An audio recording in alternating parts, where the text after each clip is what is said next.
Hello everyone, I'm Tassinix, and welcome to Plotting and Scheming, covering Season 61 5 vs 5 Grand Arena Championship Week 2. I am joined by my regular co-hosts, Dagger, TJ, Sasha Aisha, and Fatal. Gentlemen, it was a pretty good week. Went 2-1, had 3 legitimate matchups, as you can see here. I had Arsenal, Cyrus, and then Falcon. Falcon I've only ever fought one at a time, and yeah, we'll be talking about it, but stuff went wrong that needed to not go wrong. So, yeah. But that's enough for me. How about you, Dagger? How was your week? I'll be shocked to hear the results. I'm sure of it. Look, I'm going to quote our friend of, well, I'm going to quote the guy who loves Skittles, Marshawn Lynch. I am here so I don't get fined. Very fair. Also, I'd just like to point out, I did not spend a vault trying to get the Ahsoka L9. I just rolled it. I don't want to talk about it. I am not a bum. Yeah. I don't want to talk about it. All right, TJ, how about you? How was your week? That was pretty good, man. I went 2-1. I got caught out trying something, which was fine. But other than that, I learned a good lesson from it. I don't know how to apply to week 3 because obviously what's going on with everything. But 2-1, I'll take my lumps, starting top 100 for round 3. Very good, very good. Sasha Aisha, sir, how's the week? Yeah, it was a fun one. I had multiple real matches. I went 2-1. I learned an important lesson, and that is don't try to set your defenses in the last few minutes before lock, particularly while on a conference call, because what I ended up doing was, I think, making a few defensive changes to a spreadsheet that somehow I managed to forget to actually put into game. But it was a match I probably would have lost anyway. So that's okay, and it gave me a chance to, experiment a little bit. So a good week overall, 2-1. Lessons learned. Good stuff. Yep. Fatal, how about you? How'd it go? How's the plan unfolding for you?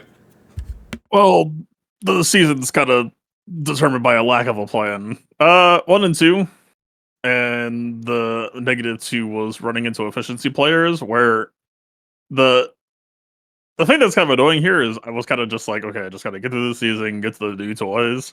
But now it's like, okay, the new toys aren't too shiny, and actually the efficiency players both bled for like 40 or 50. That, like, normally, if you're an enterprising player, an efficiency player giving you 40 to 50 bandwidth is like free win, basically. Yeah, that's quite a bit, yeah. But I never bothered to do my homework on Great Mother's prep.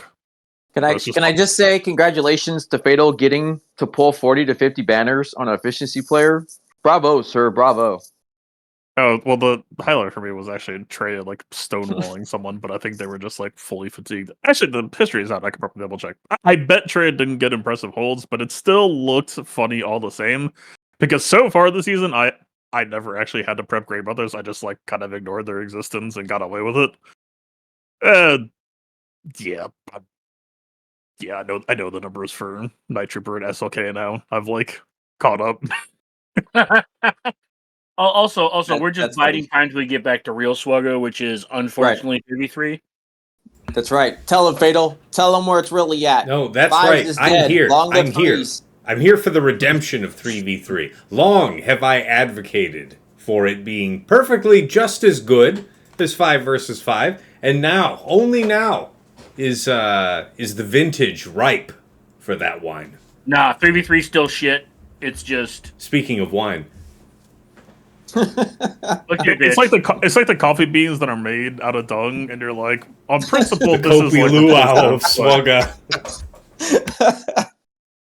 Look, I'm gonna be honest. 3v3 is still AIDS, but it's better than 5v5 right now. It lets you play the video game and do fun and cool stuff and largely get away with it. Mm-hmm. I'm on the Fatal train. last phrase, the get away with it part. Anyway, yeah, sorry, to close it up. Yeah, I went 1 and 2. Yeah, my rank is like, I looked at the leaderboard, it was like 390. I'm like, okay, I probably should like play the video game correctly and like stop fucking around as much. Yeah, all right, fair enough. Yeah. You'll probably have a solid There's week, a little too. bit of shame being outside of the top 200. Not really. Actually, the irony is I get to fight people from Gauntlet guilds now that I'm ranked 300 instead of 200. No, Dagger knows. Dagger knows exactly who he is to be questioning. I was your going to say, position. Dagger doesn't have anything to say. That's right. He Yeah, Look, that was done with. teams. I feel like that was I need to take reasonably it from you self-aware. guys. I need to take it. It was not my choice to be in Bronzium. And oh Lord, I'm a coming. Look, sir, We'll see. you have contractual obligations by accepting. That's all I'm going to We'll say. see you in Kyber Dagger. 1 sometime by Look. the up in the top of Kyber Yeah. 1 sometime by the end of spring, early 2029, summer. game is sunsetting. Dagger's finally here. We'll be on the other side of snow before we'll see him around us. So Look, when I get back up there, I'm gonna just smash Uh-huh. the shit out of you. that's I'm not good. talking about That's the good. And everybody listening needs to remember this because here he is talking big shit. We'll have to get there when we have the next presidential campaign. What's actually 4 gonna years. happen is once I get back to Kyber 1, I won't be able to get away with doing like 2 attacks and calling it because I'll actually have to find time to clear them. A whole new breed of excuses will be grown organically. Look, I know what the game. I know what it is. You guys can make fun of me for the next like 3 months till I'm back in Kyber 1. Eat shit. That's right. I get it. That's right. That's All right. Only for 3 months. All right, let's get into the show. The Guys. Kyber Let's 1 get thing, into the TJ. agenda. There's many other things. I understand. Yeah, I know, buddy. I know. Let's get into it. All right, meta-analysis, guys. So a couple things here. First, Rey Ezra. EP Starkiller and Seer Starkiller continue to work well. Are there any new counters you guys have found or any counters you've come to prefer? I still think it's the same. Matt, the only other thing I added in, which is the Queen. Everything else is still just doing its thing. Just in 5, you just have too much to topple it over. There's just 3s, you're more limited, right? You're funneled on what you get to do. But in 5s, man, you have the power of Starkiller Kron. You have Well, let me ask this a little more precisely. For which compositions of Rey do you feel EP Starkiller is insufficient, and the concentration with Malicos becomes, if not required, probably recommended?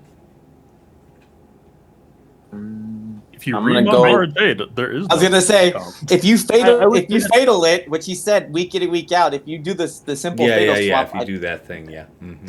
I just don't I see. think the only Okay. way you can hope to. I think the only way you can hope to like get. And again, this always boils down to if you can get someone to Starkiller your Rey who's not super familiar with the fight. I think Cal and JTR are pretty solid 4th and 5th.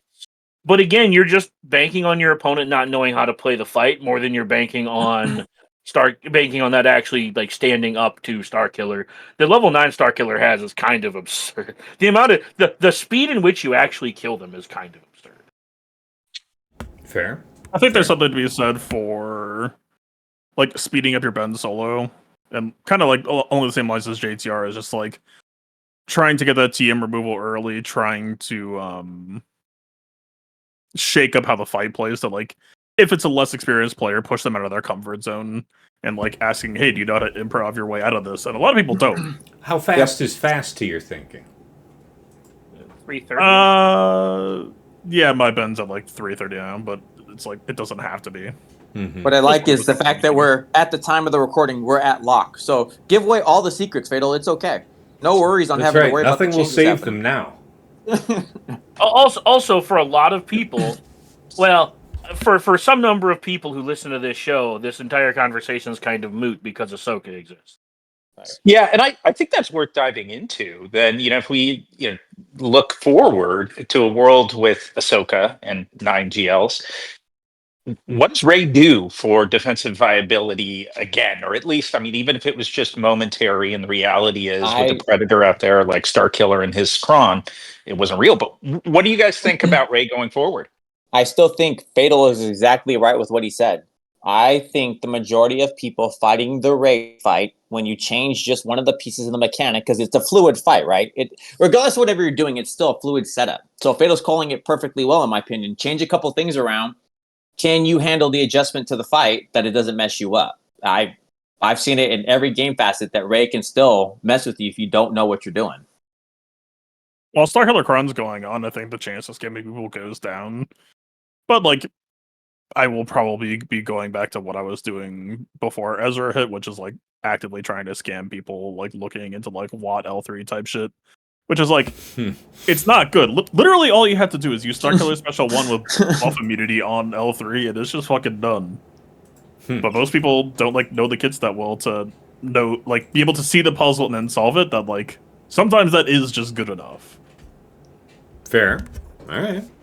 It'd be interesting if the game went back to a place where, more composite counters were needed. But that'll be a luxury. I just think it's one of the luxuries of the Ray is that something can change in the middle of a fight, and can you make an adjustment in the middle of the fight other than, nope, still gonna press this. Oops, that messed up, and then it can get out of hand pretty quick. Yeah. I mean, we'll certainly be talking about GL Ahsoka today in some depth, but I do like that one call out in her kit that says, if Exile Ezra isn't there, so they have an extra 100% health and protection. Just really thinking that's such a nice carve out for 3 versus 3. So anyway. All right. Yeah, one thing I will say about Ray in a vacuum is that Ray will continue to be just this random puzzle that you can catch some people out with, especially if they are entrenched in their consistency. For example, if they're going to Seer Malicos it, like, going forward, it's like, well, what happens if you just throw Cat on there? You know what I mean? Like, Ray is always just going to be one of those like teams where you can use it to throw a wrinkle, you can use it to burn a couple of banners or bleed a couple of banners. Mm-hmm. You can try to. It's almost always going to be like a top front or top or bottom front team, I think. But I think she's going to go back to being a minor puzzle piece that you can use to kind of catch somebody out. But I think Fatal hit the nail on the head. Ray's just one of those things that's a skill that it's a skill check for the most part. Okay, fair enough. All right, and we spoke here about not needing Malicos with Starkiller, but how about Starkiller on defense? Now, I haven't been doing any of it, but I know a couple of us were curious. Any teams that you've encountered, anything that you thought was going to work and then didn't work? Any ideas? I could tell you mine, but like I said, it was just me not paying attention to the 5th piece of the puzzle, and then the answer was super easy. So I know Sasha said he did something funky, so that's funny if you want to talk about that, but I don't think it changes what I utilized at all to just pummel that counter right now, especially right now.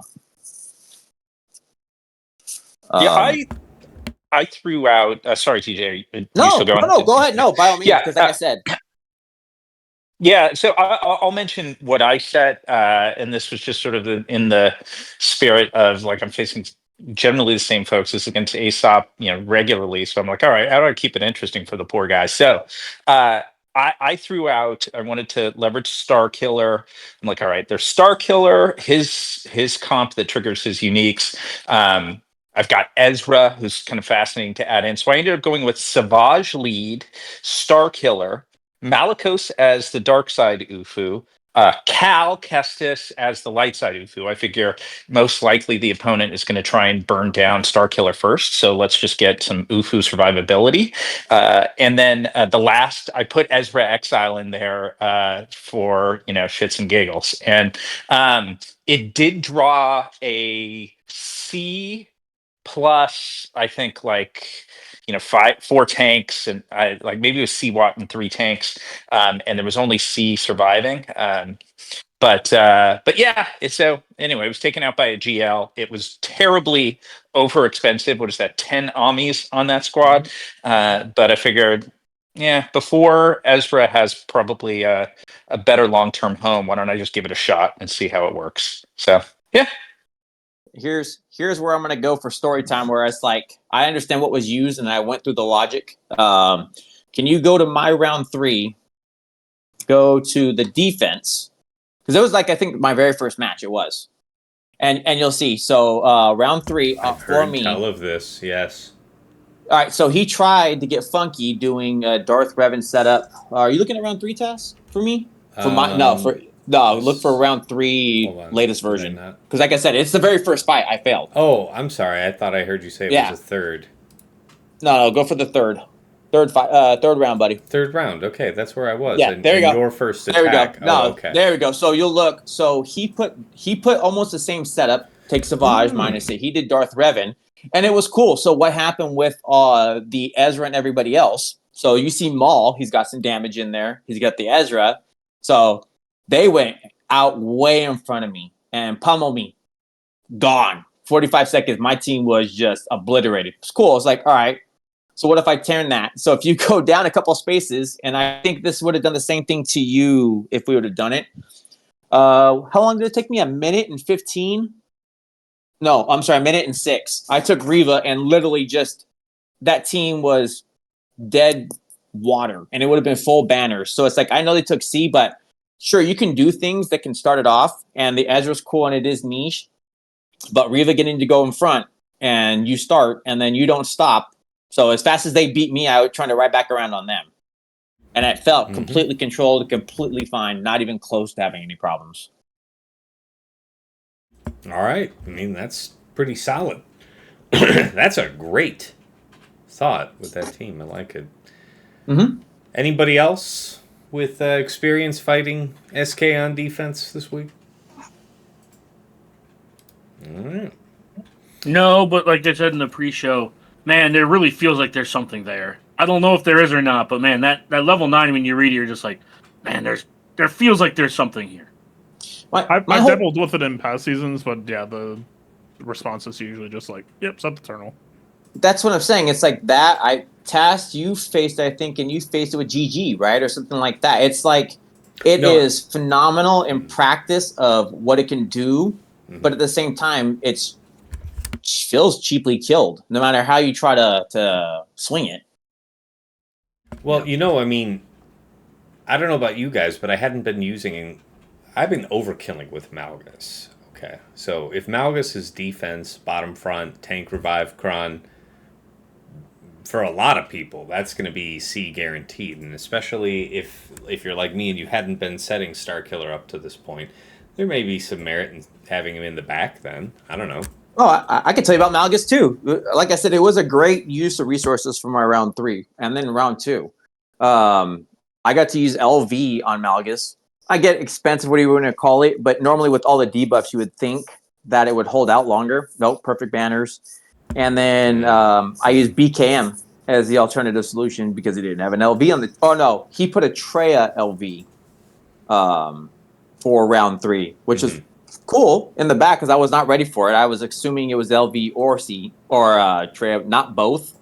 But LV is just a moneymaker, and obviously LV just dies to BKM regardless of whatever you do. So me being able to use LV for something and good banners, funny enough, was nice. Other than that, BKM was destroying Malgus. Like, no, I don't care. Put Bolt, put whatever. BKM is the moneymaker to kill it. It's true.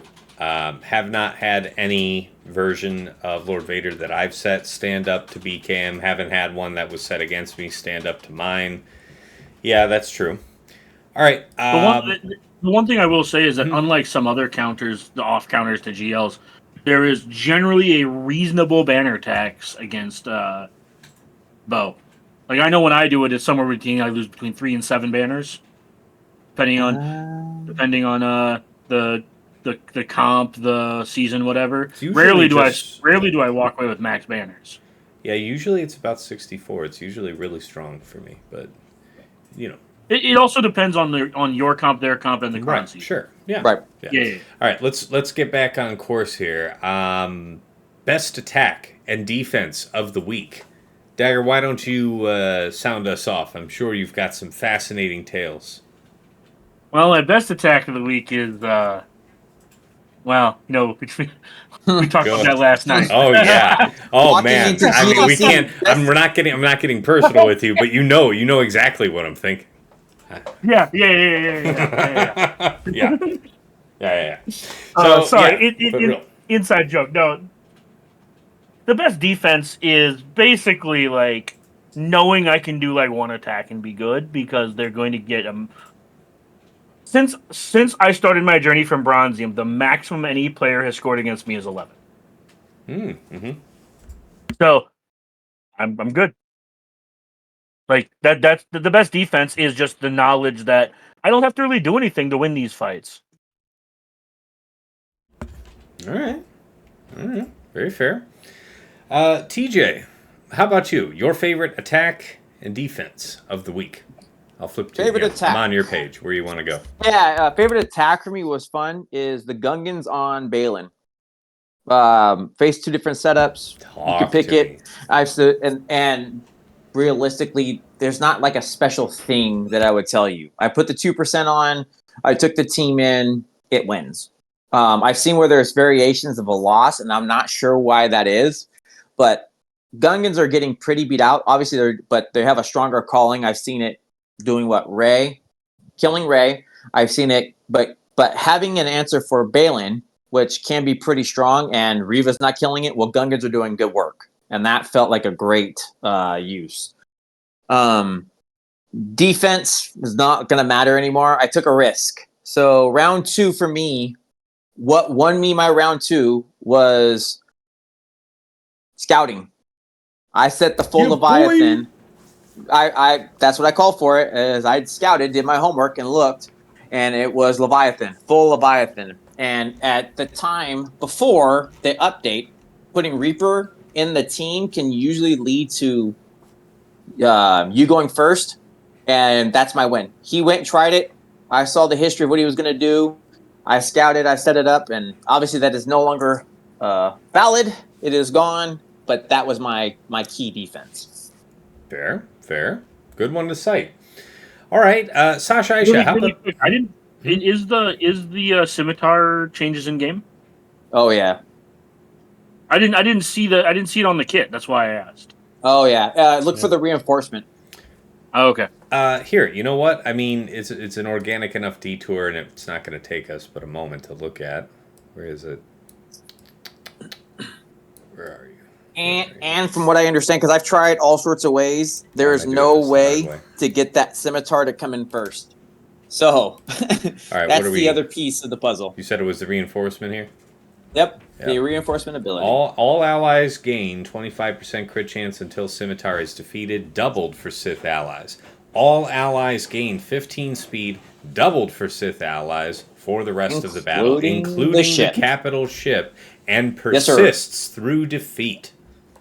Yes, I had a 6-star Leviathan go from 70-something in my arena to 1 in a matter of minutes. So what is the... a 6-star. So here's the intelligent question then. Like, what reinforcements would you be setting this with on defense? Because how is the AI priority changed? It literally does not matter. I have tried every which way. They have it set up so that your scimitar will not come in no matter what you try to do. I've put in every form. I have tried swaps. I've tried changes. I've tried bringing in... They literally did it on purpose because they gave the lowest priority reinforcement this to allow the player on offense to have the agency to win. Yeah. You say if you play this on manual, and I will tell you there is a turn setup. You can't go, and you basically need to blow up their reactor so they slow down with you, time it out, even if they go first, it doesn't matter. Then you call in scimitar. It persists through death. So even if it dies, it's done. Like the Leviathan is literally dead in the water as far as any type of viable setup now. It's gone.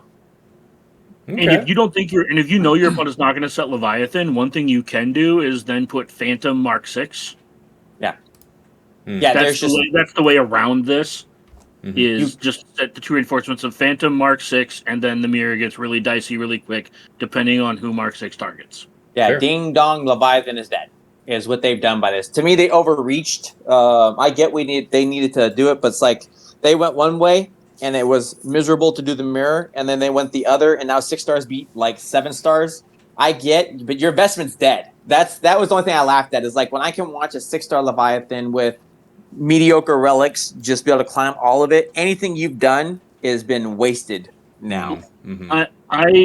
I'm with TJ. I find it highly obnoxious that you brought out Punishing One and then instantly reactively buffed Leviathan and made the mirrors just super toxic. So then you had to buff something else to make the player be able to essentially just hit the auto button win, but auto win on offense.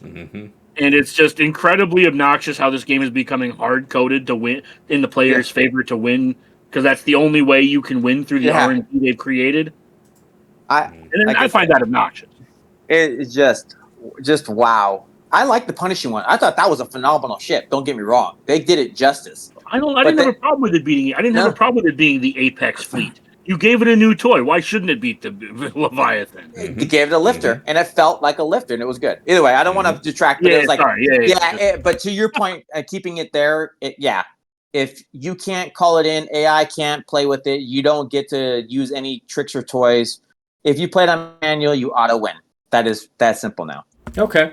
All right. Well, that was an excellent aside. Thank you, guys. Appreciate you indulging me on that. Back to Sasha. How about you? Your favorite attack and defense of the week? Where are you pointing me to? Yeah, so I think for attack, it was where I had a chance to have just a little bit more fun, zero stakes. Is the second match of the week? If you go down, it's against Gungans, and this was a pleasant surprise. I took just old school Phoenix, but I didn't have Kanan. The reason I didn't have Kanan is I used him with a Leia squad earlier, which was its own mistake. But it was like what I thought was kind of like an subpar Phoenix squad against an all R9 Gungans. And it was surprisingly smooth. Like you see 65 banners. It took some time. The Kron I had has decent amount of armor pen on it, so I think that was helpful.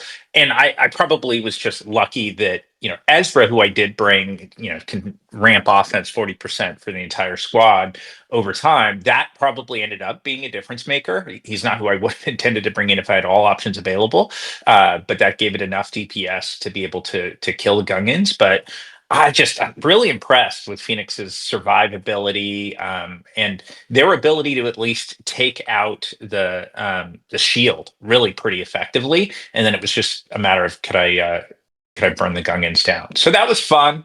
Like again, not something I would have expected. And you kind of combine that with the prior segment and TJ mentioning he's able to use Gungans against a Balin squad, and it really kind of calls into question of maybe it's a matter of comps here, but is Balin better served in the moment moving to offense? So that's one. On defense, look at. I think it probably goes back to just that goofy Star Killer comp that I set. I happened to mention it earlier because we were touching on Star Killer, but just trying to find combos with that Star Killer and leveraging his unique, and that I felt like once in a rare opportunity to have Ezra as a reasonable free agent and throw him out there. So yeah, that I enjoyed.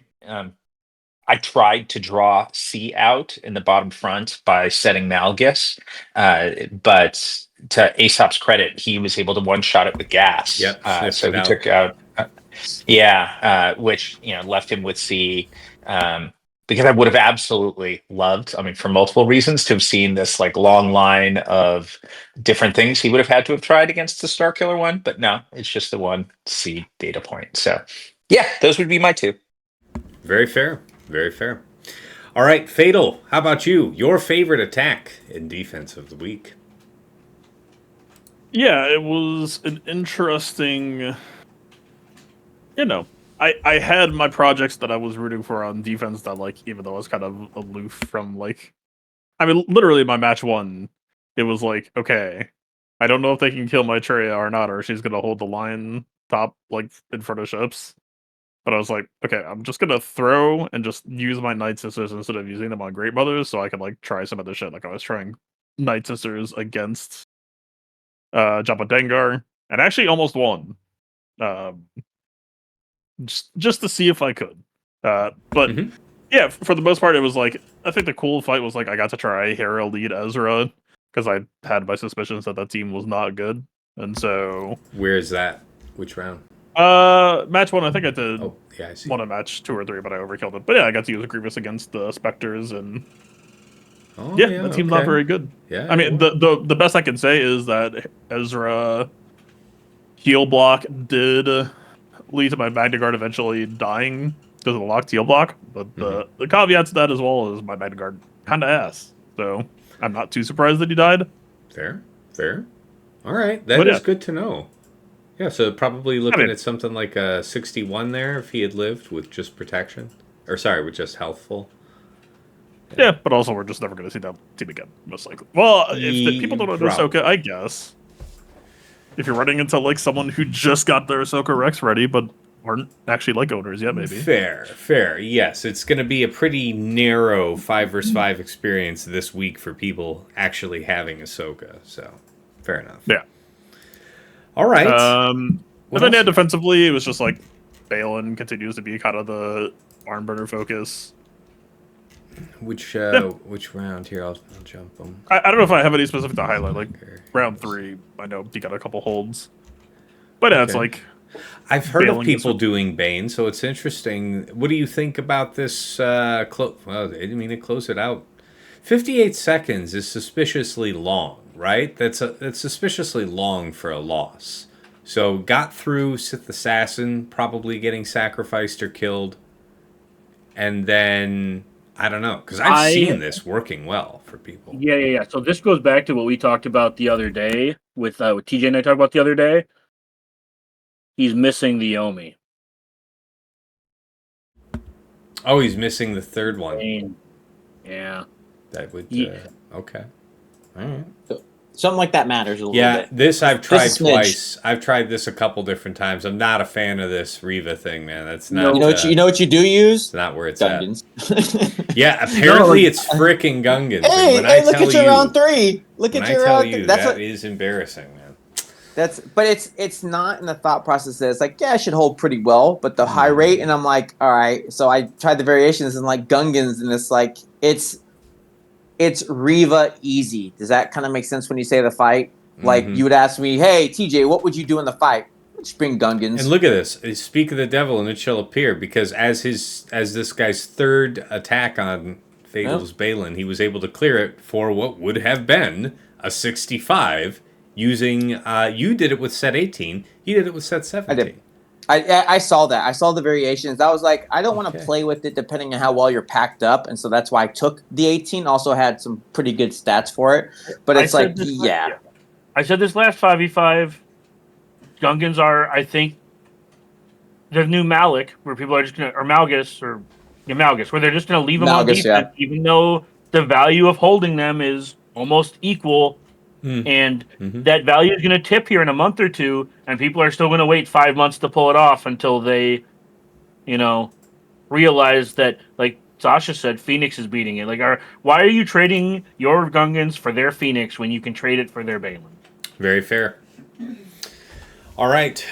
For my part, my favorite attack. Yeah, I had my spreadsheet up just for this. Something real. Oh, yeah. Round one. Versus I appreciate Arsenal. the task was prepared. Radis versus Nass. Yeah, hadn't done this before. Saw it in the data. Was interested in trying another reason to hold Gungans. Seriously, I think there's a very legitimate case to not run Gungans this week on defense, especially if you have been up to this point. So there's merit, because this was.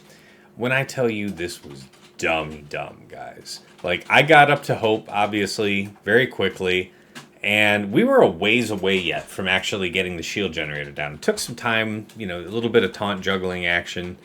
Also, just terrible luck in having buff immunity get applied to anybody. But, yeah, we got up to Hope, blew Hope while the generator was down, just to see what would happen. I didn't think it was going to work. I just wanted to know if it did or didn't. And it didn't, for the record. And then I went on to, get the shield generator down and just beat the shit out of them. It took, as Sasha would say, it took some time. Almost, over 4 minutes to get the job done. But a 65, completely brain dead. So if I just pocketed Hope until I had the generator down, that was an easy wipe. For 65. So yes, good to know that, and I'm glad we all have the same conclusion, because I won't be doing that. As far as defense goes, I think the best one would be in round 2 against Cyrus, just that This is why I like having my bounty hunter set up so that I'm fast enough to go after people's gases, because what won this for me is he used Sion gas, which I thought he might do.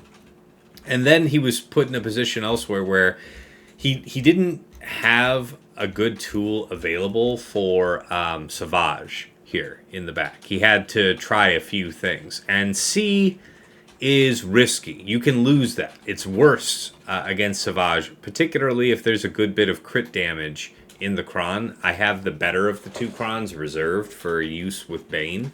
This one's only 16%. Maybe if I put that even higher, if I had this on defense this week, that's even more threatening to see. But if you don't really have C, or you don't have, I don't know, I want to say Lord Vader can do it. There's only a few things that are going to deal with this at all, let alone neatly. So I liked that. Just knowing that he would have so few options for gas, because gas I've been keeping most of the time. So that was the real buy, is just knowing where people are, or how they're going to have to deal with gas. Anyway, that's it for me. All right, next segment, guys. This one has been a little bit coming here, a few days now. It's time to talk about the kit reveal for Galactic Legend Ahsoka Tano. Huzzah, huzzah, celebrate. Okay, light side, tank, leader, Spectre, and unaligned Force user. Not going to read all this stuff. You guys saw that, I'm sure, already. But yeah, the Zeta Order recommendation, I know that cracked you up, Dagger. If you've been saving up to this point that you have all the requirements where this is even realistic for you, that you wouldn't have 6 Zetas available is kind of unlikely, but I appreciate them, being honest. All right. At least they got Fair. to it. It only took them 10 GLs or whatever it is, and they finally give you a recommendation. So that, at least it's cool. Very fair. Very fair. Yeah, I think that this explanation that they give here, just how they think about the design of the kit's pretty neat. But let's get into the kit here just in the interest of time. I want to start with the leadership. Where is that? You tuck it all the way. Oh, I must have missed it already. Leader, there it is. Okay, Commander of the Wayward, Zeta. Final text. Spectre allies have plus 30% defense, mastery, and offense. At the start of the battle, all other non-summoned Spectre allies that didn't already have it gain exile until the end of the battle, which can't be copied or dispelled, and they gain the granted ability Reunite. If there is an Ezra Bridger exile, he gains 25 stacks of Purgle Migration, just for existing. Okay. If there is not an ally Ezra Bridger exile, Spectre allies gain 100% max health and max protection. And like we were talking about a little earlier, I think this is mostly a carve out for 3 versus 3 so that you could perhaps keep your Rey, Ezra, Swolo, and still have a pretty respectable situation here for her. All right. Whenever an ally with Morai's Wisdom uses a special ability, Ahsoka gains 6% ultimate charge. Whenever an ally uses Reunite, Ahsoka gains 30% ultimate charge. Whenever Huyang gains any version of History of the Galaxy, Ahsoka gains 30% ultimate charge. Whenever a Spectre ally has a buff dispelled on them, they gain 10% turn meter and 5% mastery, stacking until the end of the battle. Whenever an enemy gains protection up, Spectre allies gain 15% offense, stacking, until the end of the battle. Whenever an enemy with less than 100% turn meter gains bonus turn meter, they take true damage, which can't be evaded. This damage can't defeat enemies. So, what are we talking about completely forbidding?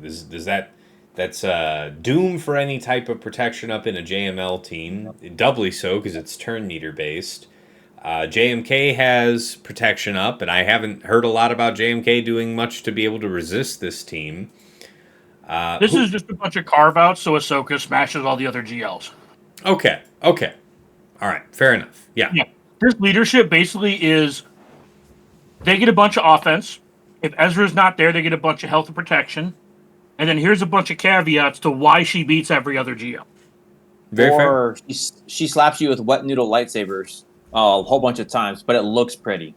Hey. Look, I'm just saying the leadership is relatively simple. There's a lot of words that just say, I have a bunch of clauses that tell Jabba and all the other like Leia and all these other GLs to just go fuck themselves. I'm just saying, it's like she's fighting with pool noodles, but to each their own.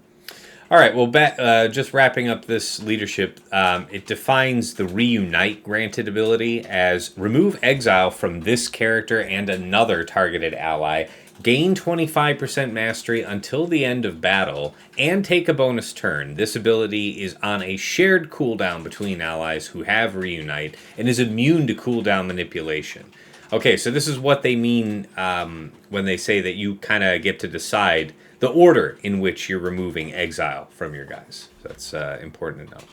All right. You're just using Ezra to remove it from Sabine, right? Yes, sir. And then the entire team, falls over. Yes, in that order. Ezra, Sabine. It's too early to say. And then use his bonus turn to pass the turn back to Ahsoka to ult. I guess, yeah. It's too soon to say in which circumstances it might make sense to break from that order, but yeah. Sabine one shot at JMK for me the other day, like full health protection and prod up. She just did her missile and he just also correct. 900,000 damage. Dagger is 100% correct on all accounts. Okay, fair enough. That's all I'm saying. I'm just making a joke about this team does so much damage that the rest of the text of this team, the rest of the text of her kit is kind of like, okay, cool. Yeah, Sabine does damage. Sabine deletes people. That's what she does. Ezra, phenomenal character, also helps delete people. Ezra's better than she is. Okay. Oh, dude, right. GL. Well, Ezra, let's get back in. We still got a bunch of stuff. Sorry. So let's keep it moving. No, it's all right. It's all right. The unique though, first unique, daughter of Mortis, Zeta. Final text. At the start of battle, Ahsoka gains Morai's wisdom until the end of the battle, which can't be copied, dispelled, or prevented. Ahsoka has 100% counter chance and is immune to damage immunity. Interesting. While Ahsoka has perfect defense, she recovers 15% health and protection whenever she attacks out of turn. At the start of each encounter, Ahsoka taunts for 2 turns. At the start of each of her turns, Ahsoka has offense equal to 35% of her defense until the start of her next turn. Whenever she uses a special ability, she gains 6% ultimate charge.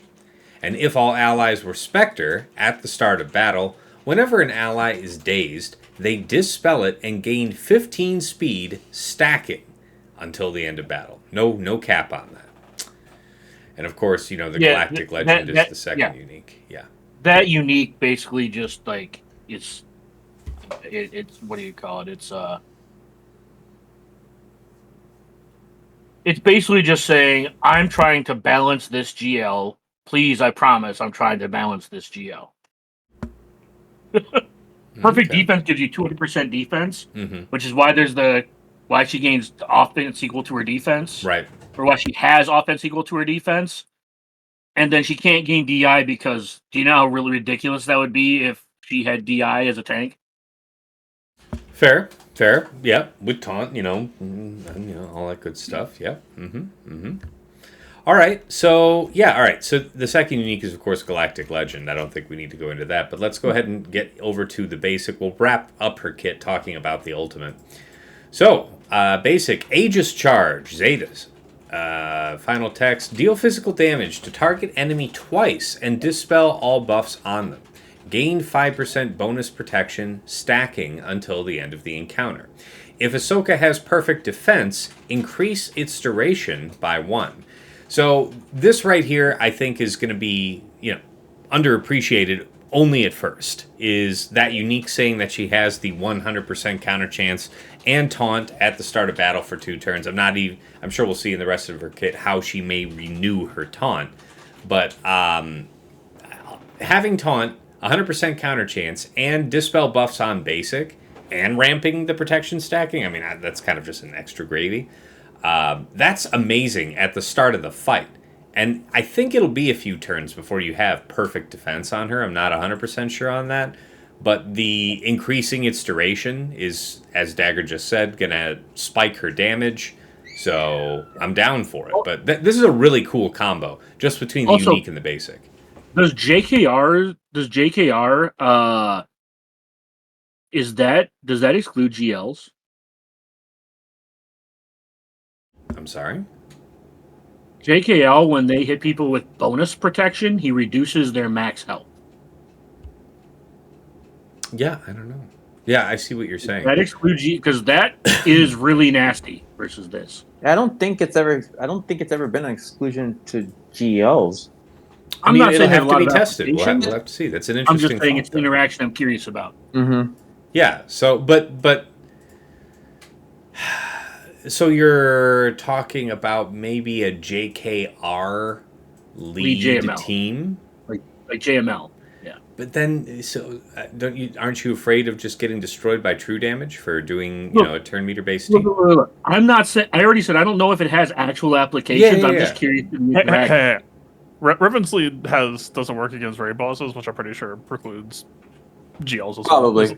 I guess that's Oh, right. okay, The never mind, exclusion never mind. to raid bosses. Okay. Yeah. Okay. Glad we ruled that out. Thank you, Faith. Yep. Sorry. Yep. Thanks, Fatal. I checked it back on Friday when she got revealed, and I think it's safe. Oh, and there's one throwaway line I almost missed on this ability.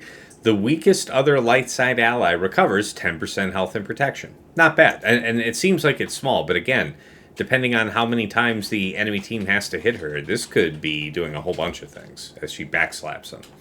All right, first special, Shatter Strike. Zeta, cooldown of 4. Final text.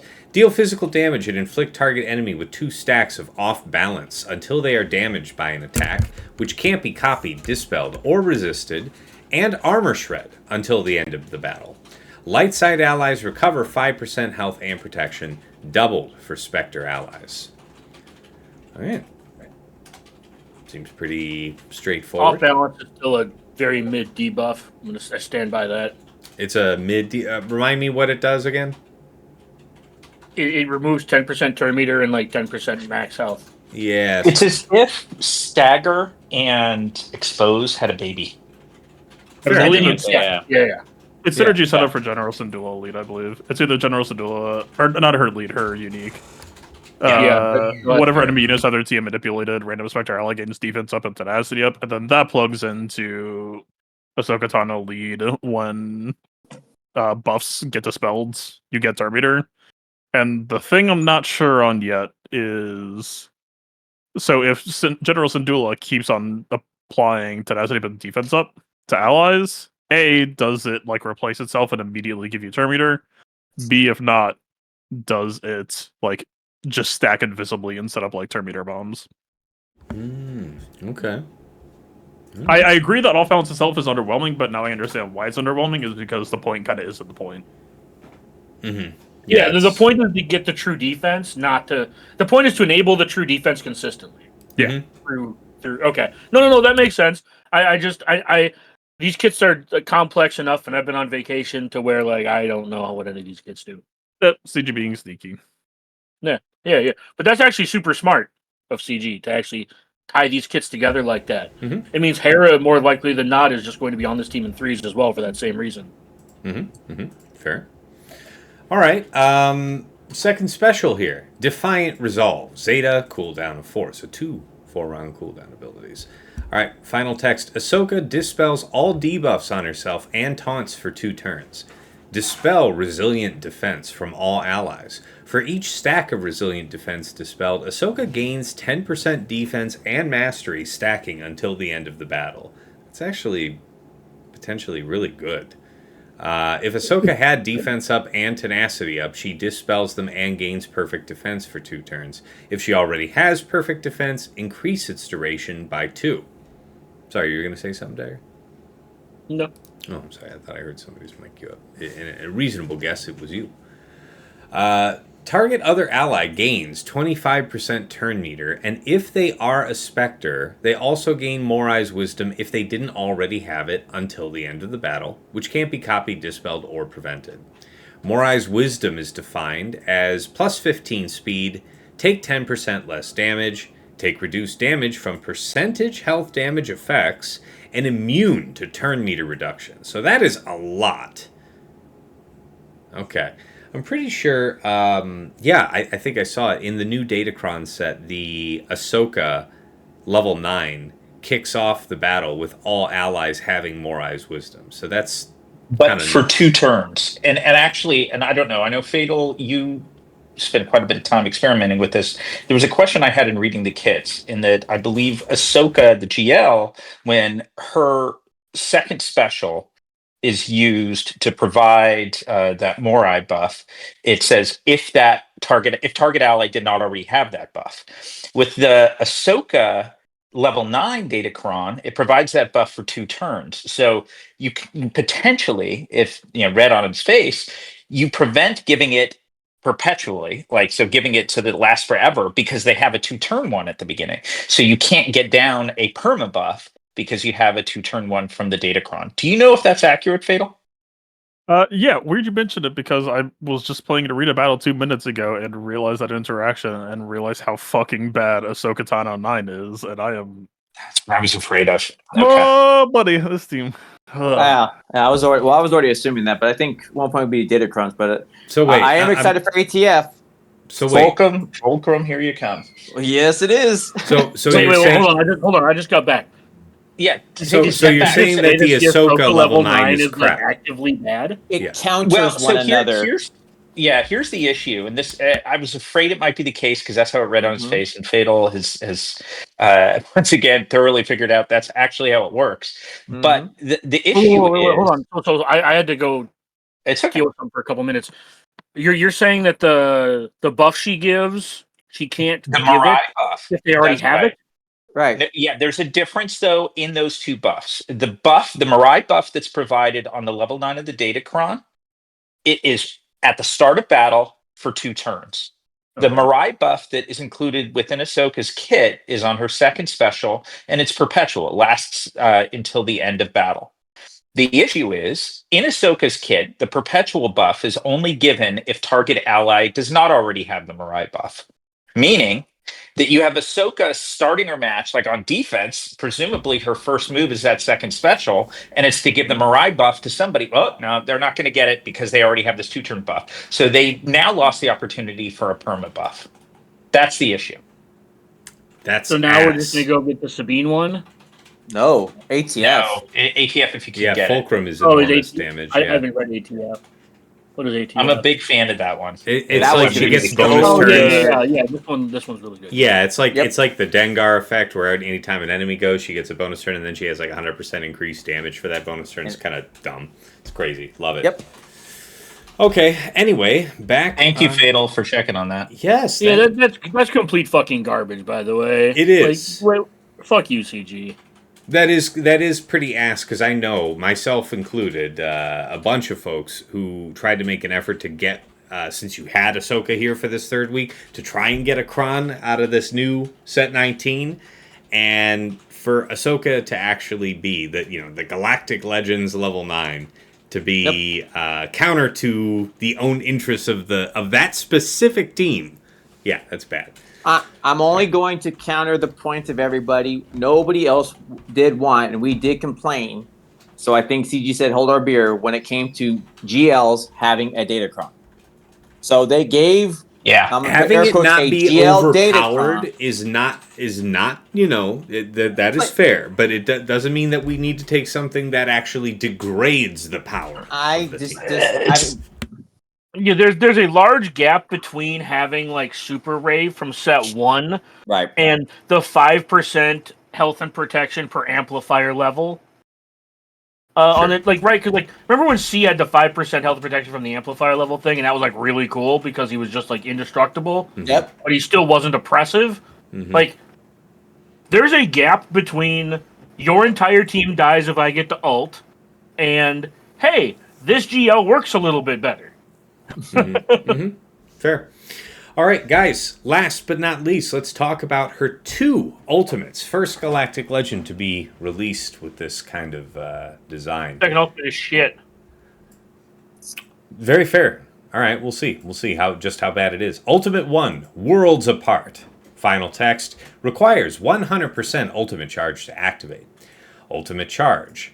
Ahsoka Tano gains 30% ultimate charge whenever an ally uses Reunite, 30% ultimate charge whenever Huyang gains any version of History of the Galaxy, 6% ultimate charge whenever she uses a special ability, and 6% ultimate charge whenever an ally with Morai's Wisdom uses a special ability. And remember, the unique also is talking about how she gets fed additional ultimate charge. So in practice, this first ultimate ends up popping off almost immediately, and I'd be interested to hear what you guys think about circumstances in which that would not be true, but I think that's a fairly reasonable statement. The default, really quick, the default I've been doing is make Ezra screaming fast, Ahsoka goes, Ezra removes exile from himself and Sabine, takes his bonus turn, passes turn meter back to Ahsoka, she ults. Yep. That's it. That is literally the opening, and it's like you're there. Fastest ultimate I've ever seen. And then one of the coolest looking. Okay. Yeah, that's all right. Well, let's read through the rest of this then. So all this about how it charges and everything, blah blah blah.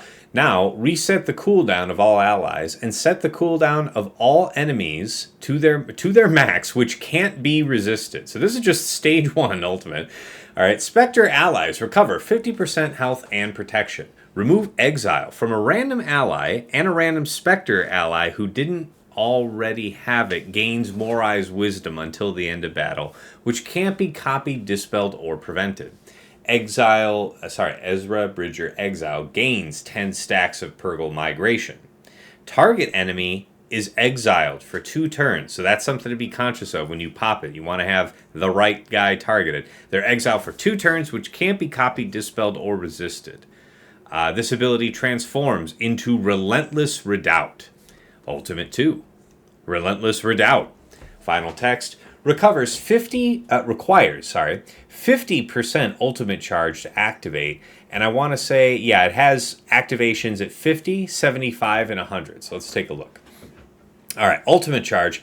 Ahsoka Tano gains 30% ultimate charge whenever an ally uses Reunite, 30% charge whenever Huyang gains any version of History of the Galaxy, 6% ultimate charge whenever she uses a special, and 6% ultimate charge whenever an ally with Morai's Wisdom uses special. So that's the same charge condition as the first ultimate. The other strongest Spectre ally gains Deflective Ward, new effect, which can't be copied, dispelled, or prevented until the end of the encounter. Whenever an ally with Deflective Ward takes damage from an enemy, Deflective Ward expires, and the enemy who damaged them is inflicted with 2 stacks of off balance for 1 turn, which can't be resisted. And if they weren't stealthed, Deflective Target. Whenever Ahsoka uses an ability during her turn, Deflective Target is removed from the target enemy, and Ahsoka takes a bonus turn. If the target did not have Deflective Target, it is removed from all remaining enemies. Ahsoka can ignore taunt effects when targeting enemies with Deflective Target. Whenever Ahsoka is damaged by an enemy, at the end of that turn, she dispels Deflective Ward from a random ally. Okay, so that's a lot. It's a lot of text to say that your opponents are already dead and this doesn't fucking matter. This may well happen. It's true. All right, let's talk about the charge conditions. At 50% ultimate charge, if you pop it off, Ahsoka recovers 25% health and protection, and all light side allies gain 10% mastery until the end of battle. At 75% ultimate charge, Ahsoka recovers an additional 25% health and protection, and all light side allies gain an additional 20% mastery until the end of the battle. The strongest and weakest other Spectre ally who didn't already have it gain Deflective Ward, which can't be copied, dispelled, or prevented until the end of the encounter. Inflict ability block target enemy for 1 turn, which can't be evaded or resisted. And then at 100% ultimate charge, Ahsoka recovers an additional 50% health and protection, grand total of 100 of each, and light side allies gain an additional 30% mastery. So what is that? Total of 60% mastery coming, okay? Jeez. Until the end of the battle, and all other Spectre allies who didn't already have it gain Deflective Ward, which can't be copied, dispelled, or prevented until the end of the encounter. And of course, inflict ability block on target enemy for 1 turn, which can't be evaded or resisted. So it seems that at the very minimum, you would want to be sure that you get at least the stage 2 of the ultimate off. Otherwise, you're not really generating Deflective Ward. You get 2 instances of it here, whereas you get the entire team having it with full charge. Deflective Ward is defined as, so this is the one that goes on your allies, damage received is reduced to 1. That could be crazy. Deflective Target. Ahsoka can ignore taunt effects to target this character and takes a bonus turn after using an ability while targeting this unit. Dispels if this character stealths. Okay. Okay. Yes, I see your windmill meme, TJ. Yes, it's That's the Ahsoka GL. That's what it looks like. Yeah. Just The log Bart in. Simpson windmill. First off, the AI pulls the trigger on 50%. Yes, always. Yeah, so Like- that's like I'm sit glad down. you were the first Why one to would say you- it, because that is the bad news, is that just like Slacker, the AI is dumb in how it would choose to pop off the ultimate, but unlike Slacker, like there are conditions. You can have Red Trooper pop off an AoE, you could have a good reset with Fu and Hux.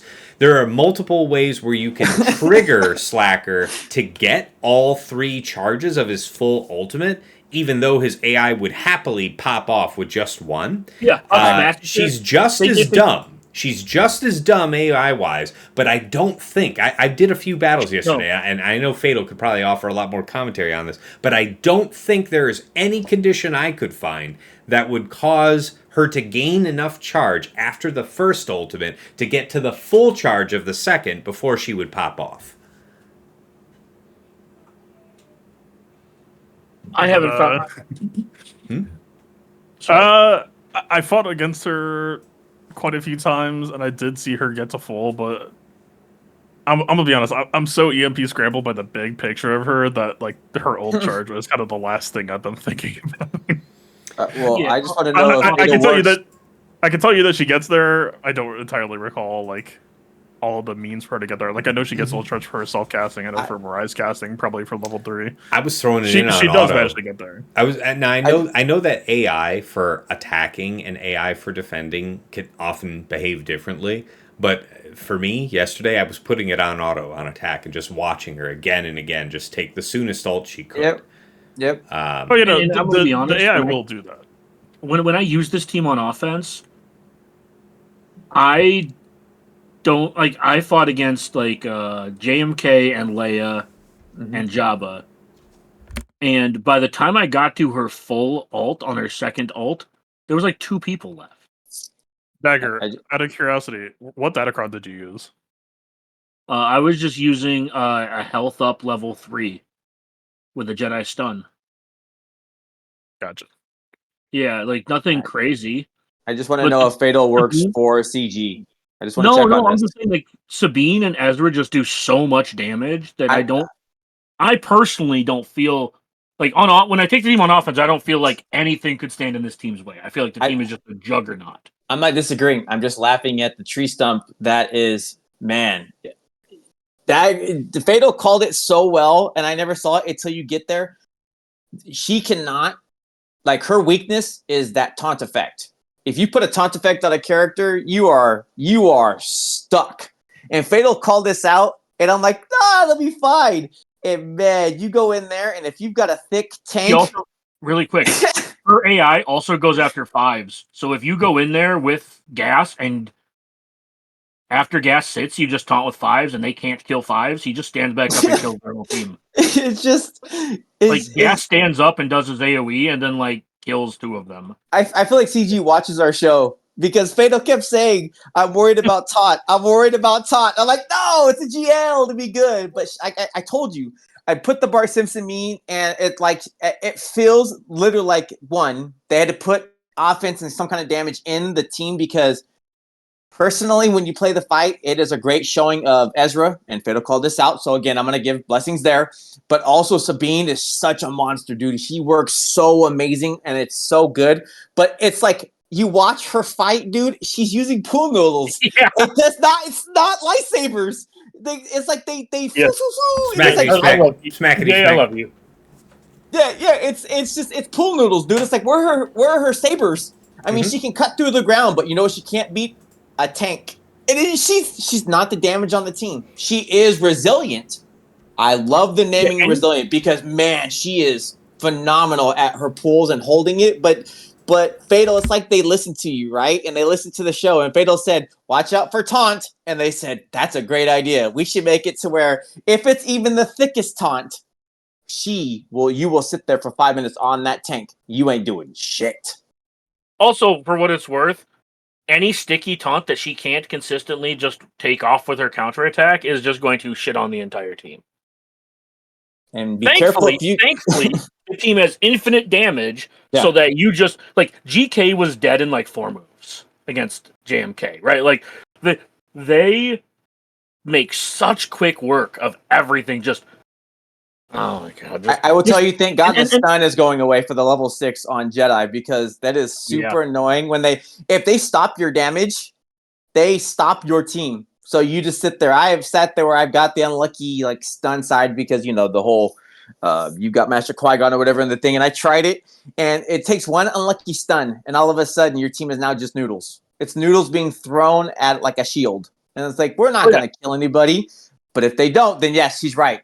Man, Sabine will wipe your team. Ezra pummels your team. And that's why I said Dagger called step 1, step 2, step 3. Hands down, I can't see it being any other way. But if they stun you... I can't wait to see... I can't wait to see just somebody posting a video of like JML 3-manning the 5-man team with the Jedi stun level 6. Yeah. Because Coin just like perma stuns. Like between Coin and Special. I can't wait to just see like Jedi Cal... and like Hoda with JML just 3-manning Ahsoka because the entire team is stun locked. Just I'm not even like mad that Ahsoka seems very mid on defense at this point, because I almost want them to release 2 more GLs to have 11 so we can just save 11 GLs for offense. Let's just not play GAC ever again. All right. Well, guys, before we close up this note on Ahsoka, any other tips you have for the folks about, for the very few folks that may have got this character here for here this last week? Any thoughts about, how you want to use her? I'm pretty much thinking that I've heard that she holds up pretty well to a decent number of things, but I know that Galactic Legend Leia can be an effective counter for her, although she's been so great on defense for many people this season, so I could see why that might be hard to give up. But this is where we cue TJ. TJ, what are you? This is where we cue TJ. Sure. I want to see, but see, the one thing we're taking out of all of this, and I want to see it, is Ezra still Ezra, and I want to see what it does with all the Omis in place. The tie of her with him, and because it's not, to me, it really is a great showing of the team. It's the counterparts in the team. That's one thing that, I mean, if LV had something like this, I think a lot of people would have taken their BS about LV away, right? They built a team around her. Ezra is phenomenal. Fatal called it out. Everybody called it out, and everybody knows it. Ezra is the shit. Sabine, getting to see what Sabine does, and this is what I thought was going to happen. She is literally a team killer. She'll swipe, and then there goes your team. So it's like seeing the Omicron. The worst part about Sabine is that I'm not even sure she's necessary on offense, because Ezra, like, Hera actually does good damage once she ramps a little bit. Anyway, the point I'm trying to make is this team is just a nuclear bomb waiting to explode all over your team. I had a different analogy, but it is far less PG-13. Very good. Very good. but yeah, it's... All right. Well, good talk on that, guys. It's time to pivot. Also, really quick, if you have her, slam her on defense, and the Omis probably mess with something. That's my thought. There's probably merit in that. Yeah. Yep. So just put her down, pick up Leia, if your opponent has it. If your opponent doesn't have it, just enjoy your opponent trying to figure that puzzle out. And if they gas it, just be sad. I would be extremely sad. Yes. All right, guys, we've made it to the end of the episode. It's time for takeaways and final thoughts. Right back around here to you, Dagger. What lessons have you learned from your hard-fought travails in week 2? What do you have? What nuggets of wisdom do you have to pass on to the folks at home? I am now 4 for 4 using gas versus Ahsoka with ult.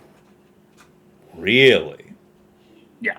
Set 17 Jedi Stunkron, biased for defense or biased for armor penetration, crit damage? Biased for defense. Biased for defense. Okay. I will record my next one because I've just been like just casually doing this to see if it works. And I will record my next one. That's my takeaway. And that's just usual gas 501st. There's no ETH cron shenanigans or anything like that, right? No, I am not a fancy person. Somebody told me gas worked, and yes, gas works. I don't know what the consistency rate is. There's probably fail conditions. Like 5's dying when he sits. You look at something But- like a 58. What are you doing? What are you getting off of that? 61. I haven't had anybody die yet. Real nice. Okay, They just I'm target into that. 5s. They just target 5s, and if you save 4, you just save form up. Yeah. You let them hit gas, you save form up, you stand him up, and then he starts blowing people's backs out. Okay, I'm into They it. gain so many buffs. I did not realize how many tenacity ups and defense ups they gain. Like, I see. That's what makes me think. You and I were talking about this in the pre-show. Was the level 6 for the new set? I think the turn meter one. Like when allies get turn meter whenever. remember that for my Fulcrum Cron. Yeah, sure, fine. But the level 6 though. Yeah. Anyway, sorry, all right. Dad. Good point though. Thanks for discussing that. That is actually a really great tip. Using gas, I might rely on that. Okay, TJ, how about you? The same. Your lessons learned from week 2. What are you looking forward to? And your lesson. Your final word for the people at home. A lot of it feels solved at this point. I think we all can agree. The counters feel pretty set. I think it's going to be what's on the back wall or something else that's going to offset what you're doing. But as far as what the defense is, it feels like we're pretty much in the stalemate. And then we're probably going to see our Ahsokas and folks try and gas like they did on Queen or whatever it's going to be. And then if somebody finds something funky, and then if you get to see the new Datacron for any of the whales that picks them up would be the other piece. So that it's not really going to be a lot. And I'm sad about my ships. That gamble was cool, but that's gone. Fair. All right, good stuff. Sasha Aisha, you sir, your lessons learned from week 2 and your final thoughts for the people. Yeah, I guess maybe not as much reflected in my matches, but from what I was hearing and watching generally was that it felt like we were starting to drift, as we often do from week to week within a particular season, towards much more efficiency.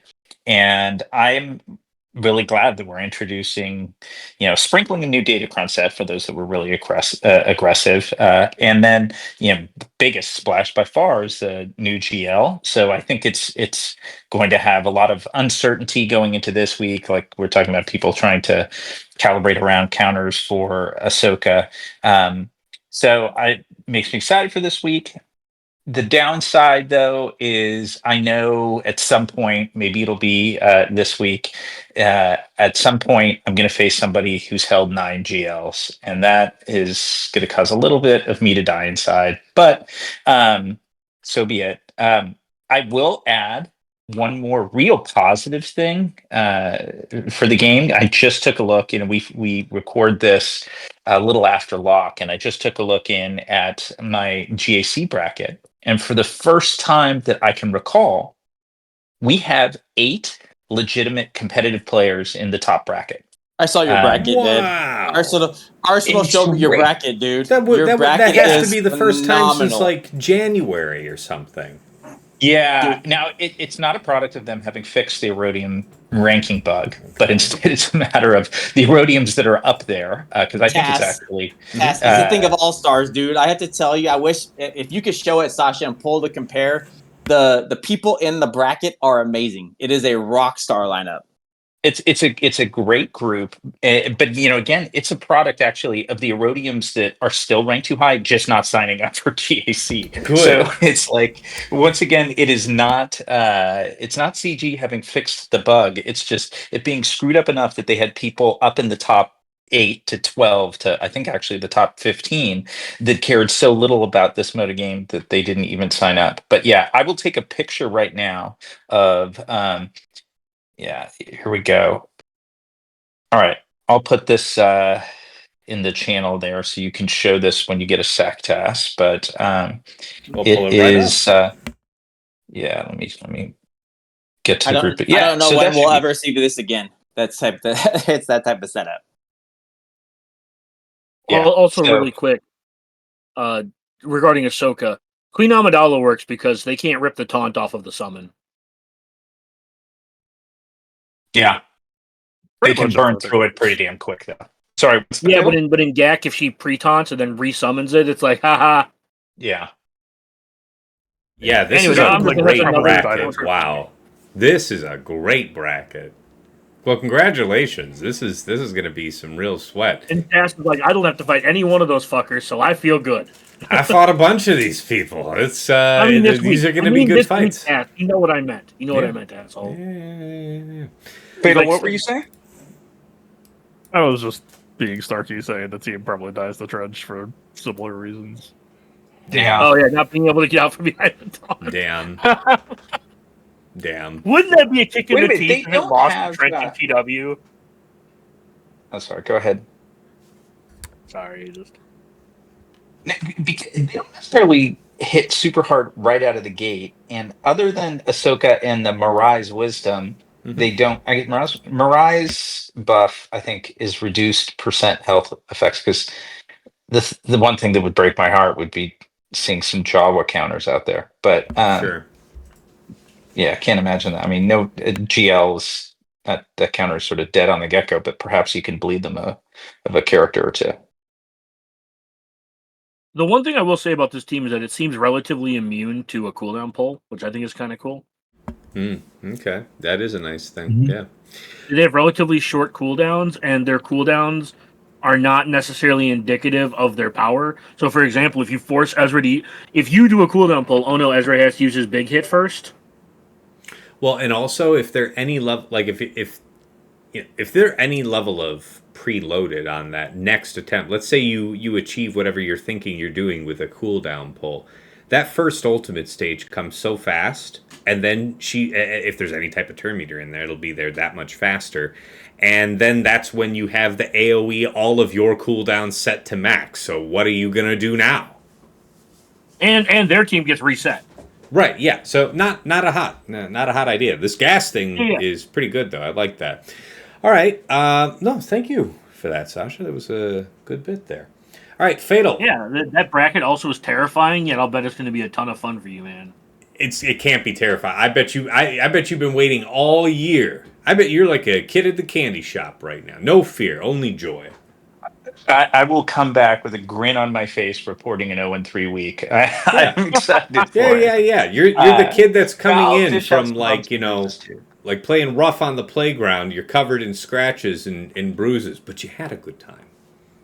For sure. Yeah. For sure. I remember that when I was a kid, right? My mom would watch us go outside with broom handles and play Power Rangers. We'd come inside like bruised, bloody, and dirty, and her first question wasn't, "Are you okay?" It's, "Did you have fun?" All right. So yes, turning to Fatal then. Your final thoughts, your lessons learned from week 2. What do you have for the people, the folks at home? Yeah, I don't know, man. This feels very similar to like when Bo-Katan Mandalore came out, and it was like kind of feeling a little bit rug pulled. I just feel like the Spectre squad is in a pretty weak state right now, and it's a little bit frustrating because I was kind of enjoying a lot of the puzzle pieces leading up to it, but yeah, some of it's more solvable than others. Like I don't really expect it to be resolved before the new year, if ever. Probably not ever, but like I posted up like a bug report of all the issues with the AI. Yeah, I don't know. It's like, yeah, I'm sure the Fulcrum 9 will be pretty decent. Maybe that'll be defense postable, but that's like Fulcrum isn't even normally in that team anyway. It's like it would be defensive success literally, but not by the team's own means. It's just Fulcrum using the lead and the Harry unique to just like kind of go a little bit nuts. Yeah, I don't know, man. Would you be dropping Sabine for her? Because I don't know if it's Sabine or Hu Yang that you would probably be dropping. Hu Yang provides the quest. I really doubt you use it. But also, for those who don't know, Hu Yang is literally the only person in the squad who uses Reunite. Who uses what? Sorry? Reunite. Oh, Reunite. Really? Oh, man, so he's indispensable. Every other person in the squad will prioritize their specials over Reunite. Their own specials, yeah. That's fucking awful. That is dumb. Man, and then CG, also, fix your shit. So, I kept quiet during the Ahsoka Tano segment because you guys were like, man, this character's awesome. I'm four-shotting These things GK. did look and good. Like, they looked good. They looked good. On offense, I'm just saying the team on offense is an absolute nuclear bomb exploding in the other team's face. See, I haven't even experienced that either. Like you said, you're four-shotting at GK, and I'm over here struggling to kill a relegate GK. All I know, that's what I'm saying. All I know is that if you stun your Sabine, you lose a lot of what you're needing, and then if they mess with your Ezra, which it feels like he has a high priority target for the AI. At least it feels that way. I don't know, whatever you want to call it. But once those two go away, you're tree stumped. So I'm straight up losing some fights to like a JMK Plocron against like mediocre quality teams. Oh, Wow. jeez. Sorry to hear that. I don't know. I mean, no, it's the whole. Sorry, what were you saying? Granted, I have an R9 floor, so I mean, like that might be part of the difference. An R9 who? I mean, He's R9 saying all floor. R9, all everybody's Yeah, R9. my whole team's R9. So that might be part of the reason why. My Sabine and my Ezra are R9. Oh, yeah. I mean, the JMK teams I'm fighting are like there's like one R8 on the team, and it's generally like the gas. Yeah, well, Okay. the point of the point isn't necessarily a squad rated. It's that Gotcha. holy shit, this team has major issues. Like fighting against Leia, and like the moment that they smoke screen Leia is just checkmate. Mm-hmm. Yeah, I don't know. Anyway, I'm not trying to like do too much here, but yeah, it's this team you're is not right. really at the caliber that I was hoping. I also haven't told you all, for those who didn't know, that the squad will use Reunite on people who don't have Exile, and I think they possibly might also be self-casting it. So you might be thinking, whoa, Ahsoka Tano gets ultimate immediately, and I'm here to tell you, there's a 40% chance that you won't. So if you want to optimize the team, you have to make Hu Yang weakest, because Ahsoka gives Mirage to the weakest. So if you want fast ult, yeah, it's got to be Mirage the weakest, and it has to be Hu Yang, and then you go gambling on whether or not she passes. I hate this planet. That is so dumb. I hate it. It is great that That's this is awful. after lock. Thanks, Fatal. This is the ultra Yeah. premium new flagship team. What are we doing here, CG? So here's what I'll say. Because I've spent some time sitting with this, and much like when Bo-Katan released, I was disappointed for a while, and then like a day or two, I absorbed it in and kind of learned to live with it. Which is, when Leia Organa came out, CG told us, hey, we think this character was really kind of designed to shine more on offense. And I think if you actually grade CG on usually how Leia performs over the last year, at least for me and GAC, dog, I never hold her. She just sits there. And so, in a weird way, especially with the AI issues right now, which like the AI issues do seem solvable, but I don't know if CG wants to or cares to, because I think when you look at Ahsoka's kit, there are so many guardrails that got added. I think CG tested this team, and I think it was strong, and so I think they kept on adding guardrails. Right? Ahsoka Tano's second ultimate does literally nothing, because they added that clause, which is like, hey, if you hit Ahsoka Tano, everyone loses their defensive ward. And like so many fights yesterday, it's like, boom, I popped a level 3 ult, Jabba basic gets it done, JMK with like his ult on gets it done, Leia basic gets it done. That it's like, But immediately when you start reading to like that second ult is just pass. I didn't think about it, but that feels so correct that they said, "Oh, this is a little bit. Let's notch this back.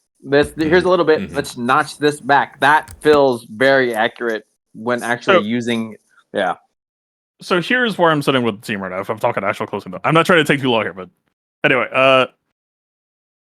I do think she feels weak, but this also kind of feels like the Leia Organa that we were promised. That like this is a team that very clearly benefits from player hands, and I do think the defense AI could be better. But if that's where it sits, then like kind of so be it. The bones of the team are extremely fun to play and think about. Read like the whole interaction between like, man, off balance kind of sucks. Well, off balance isn't really the point. It's actually like ping ponging these 3 other effects. That's like kind of fucking cool. It's just. Yeah, it's a little bit tragic to be in this spot of. Yeah, it seemed like it was this build up to some big new release, the most expensive GL. She's got 2 ultimates, and then yeah, like her buttons do nothing. Pretty much all of her power budget is on her lead and her unique and her first ult. That yeah, I like. Is the game better off for her being here? Sure, but it's not quite But if The you crystal walk into her, shard. if you walk into her punches, she's gonna walk forward, as Bart Simpson has told you. Mhm. You can walk into them. Oh yeah, no, for real. Like Ahsoka, the entire like you mentioned the power budget, and like that's a better phrase than better verbiage than I was going to use because I was going to say the entire power of Ahsoka's kit to me feels like you alter for the first time and you unlock Ezra and Sabine, and then you ride those two to victory. And Ahsoka kind of potatoes there, taking as much of the I mean, as many of the hits as possible, while literally anybody but her wins you the fight, just because she ults on turn 2. Mm-hmm. Mm-hmm. It's good to know that there's a 40% chance it doesn't happen anyway. That makes me Alright. so sad. Like that makes me so sad. Like and angry. Like I'm not even wanting CG to have like perfect AI. Like that's never something I really wanted. Right. But I do want to have like non-disgusting, like just When they revealed the kid on Friday, the way I kind of elevator pitched it is, imagine Darth Vader, and then imagine if when he used Merciless Massacre, he didn't take a bonus turn, and then they added a Yes. clause that was like, if you don't hit Darth Vader before he takes his next turn, he's gonna get you. And it's like, I mean, look, man, Vader on defense doesn't use Merciless Massacre first, but when it pops, you have to hold that. And so, yeah, it's kind of just like, man, I mean, like CG in the post jokingly called it merciful massacre, but that's exactly what it feels like. Because do you have stealth? Are you going to hit the tank? By the way, the tank also taunts sometimes. So like, I was using her on offense, and the AI was being tutorialized into countering the stacks because she was taunting, and they were like, "Well, I'm just going to hit you with the taunt." Mm-hmm. Anyway, all of this to say, yeah, I don't know. You don't I have hope that to she you gets don't have help to in the couch media. anything in anything. I'll tell you. You are well within your rights to be disappointed that the new flagship faction that they've been building for a quarter plus, is underwhelming on defense. And I do take your point that some of these GLs have to be better intended to be used in the hands of the player. I'm okay with this being one, and I just wish that making that true didn't require making so many characters on that team dumb, including the GL herself. So I'm with you. I think we're all on the same page here. We're within our rights to be a little.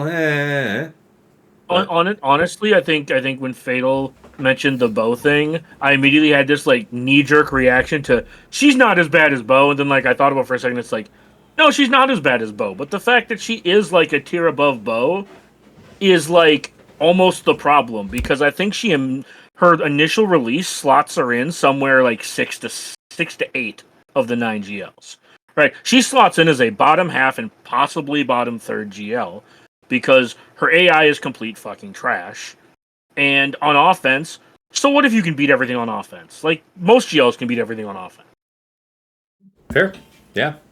All right, Fatal. Before we go ahead and I go ahead and wrap this up, as the only other content creator on the show, where can the people find you? Yeah, twitch.tv/FacebookTV. Yeah, I'm definitely I think now that we're kind of in the doldrum season and the Big Bang kind of went off, I'm just gonna try to focus on GEC ranks, especially if people are getting normal brackets again. That sounds fucking lovely. But Encouraging. To be yeah, fair. I will need to do my best to not get bored and throw during 5 rounds and try to like get my rank all the way back up. Yes. Keep the faith, and we'll find out next week how this went for you. All right, for my own part, my own lessons learned. So I'm trying to test things out most of the time, especially on that bottom front wall. I want to see if I can maybe get a value by trying a offbeat or even less reliable counter. And that's all neat week 1, week 2 stuff. Week 3, it has to be perfection. I've only got a couple legitimate matchups this week because I do have a pocket of Erodiums, unfortunately. But I'm going to get through it, and I just have to, do stuff like keep Riva. I've been setting Riva, and I've wanted to see if I could, exploit that in somebody, and it really just hasn't panned out. So I'll take advantage of the fact that I had placed her, and maybe some opponents will expect her, but she probably won't be there. That kind of thing. But it's got to be all perfect attacks for me, because that's the type of opponents I'm used to fighting, where the margin of victory is less than a drop a lot of the time. So that's kind of my lesson learned, is like, okay, enough with the risks. Know what works and stick with what works, and let's be good about that. Oh, and also, of course, no Gungans on defense this week. I think is going to be kind of a hard and fast rule for me. Yeah, that's about it. I think the final thought is on Ahsoka. Everybody else has pretty much hit it, so we'll see what ends up proving out, and we'll have a lot to talk about that next week. Of course, just wrapping up here, if you're a fan of my stream regularly, then you know that you can find me on twitch.tv/Tassinix. Of course, if you're watching this podcast and you're already aware that it's out there on Spotify, Google Podcasts, of course, that's getting repeated back on over to my YouTube, Tassinix Gaming, where you can find VODs of my previous streams with chapters added for easy browsing, in addition to a bunch of other Swugger-related content that I think you'll be interested in. First, of course, would be the Datacron set guides on set 17, which is outgoing now, and set 18, and now we have set 19 coming around, just around the corner. It's already in game right now, but most people aren't willing to get a couple of them very early on. Nevertheless, I record that with Aesop Rock, #1 Grand Arena player in the game. We'll probably be getting together tomorrow to make that video, so look for that in the near future. I've also got my mod guide videos on characters and factions that you have requested, my recent GAC Omicron tier ranking video, a whole bunch of other stuff, all there on my YouTube, so check that out. And of course, if you've enjoyed the show, you enjoy my stream, you want to support what I'm doing here, I do have a Cash App at you guys' request. I made that. That is $Tassinix. And of course, if you want to get something back, join my community, get some benefits to increase your scouting capabilities, and some, benefits of joining the inner circle, you'll have to check out my Patreon. Patreon.com/Tassinix. For any upwardly mobile Grand Arena player, there is something there of interest for you. $5 a month gets you in to the TAS House at VIP access level, where you get early access to the Plotting and Scheming podcast, coming out to the public on Friday mornings, 8 a.m. My patrons are usually getting it Tuesday night, Wednesday morning, depending on how cooperative YouTube is being. In addition, you also get early access to the Datacron set videos, and of course a dedicated text and voice channel on Discord, where you can usually find me lurking. Pop on in and say hi. Thank you so much to Andrew, Arj, Deadpool Cow 28, JJ's Productions Twitch, Jobin4527, Johnny B. Ottawa, Miasmal, Moose Ross, Rays Malbus, Sam Vimes, Squed, Stark Strategy Gamer, Sweens14, White Wolf, and Zoltre. Moving on up to the $10 a month tier, VIP Access Plus. This is a Patreon bundle to me and to OmegaBot. So if you watch my streams at the start of each one, I have an OmegaBot report on my opponent. It gives a powerful, at-a-glance sense of what your opponent's about offensively and defensively. Patrons get to pull greater than just the last 2 weeks of their opponent's history to make the report. You also get a downloadable version of the report with links that you can click to go right back into swugga.gg or Insight, get details on the counters you're interested in. Thank you so much to Stryker, Esh Satnakam, and Dobby. At VIP Access Premium, this is $15 a month for the Double Bot bundle. So patron access to me, to OmegaBot, and to Hot Utils, the #1 tool for your mass mod management and loadout creation. Couple clicks, you can move between Raid, Grand Arena, TB, TW, save a bunch of time, remod your whole roster like Fatal and TJ like to do, slice through all of your mods, help with your scouting. Cool functions for TW too. But thank you so much to Duckstab, Dark Hug, Ibenek, General Milan, Sir Boss, Quig, Wilco, and Frick Frack Paddywhack. At the top of the heap, in Jesters Club Elite, the one, the only Nomad's Reaper. This man will pop into stream from time to time and go gangbusters. Just drop hundreds of subs, thousands of biddies. Incredible support over the years. Thank you so much, my man. And of course, last but never least, our special thanks First to Yoda Force, one of my original supporters back in the day, bought me the mic that I am yapping to you on right now, and even though he has long since quit the game, we wish him well from the other side. To Mrs. T, my wife, thank you for all of the good works you do in the background, keeping our daughter from utterly destroying my home whenever I'm, not actually available to police her destructive actions while I'm trying to be halfway decent at a phone game. And of course, to my co-hosts right here on Plotting and Scheming, to Dagger, TJ, Sasha Aisha, and Fatal. Gentlemen, as we head into the holiday season, we're always thinking about what we've enjoyed, what we've been grateful for. And I am grateful to you guys that you're here week in, week out to make our show. I learn a lot from you guys. I'd like to think we all learn a good bit from each other. Our viewers certainly learn from us. I don't know if all of you saw my post in Discord today, but let me just rattle off some details to you. Where did I announce it? There it is, right there. This podcast, just from Spotify alone, I got some analytics from Spotify saying that Plotting and Scheming is within the top 15% of all video podcasts on Spotify. 48 of the followers of the show put this show in the top 5 of all the podcasts they watch. 10 folks have us as their number 1 podcast, and the average rating for our show, gentlemen, 5 out of 5 stars. That is average, okay? That's what we're about out here, and I can't tell you guys how grateful I am that you are part of this winning recipe. Thank you guys so much. All right, and we close out this week. It's been a lot of fun. I think we have a well-oiled machine as we say goodbye to set 17 here, so get your use out of it while you still can. We'll catch you next week to wrap up the season, and until next time, it's been real. It's been awesome. It's been real awesome. Take care.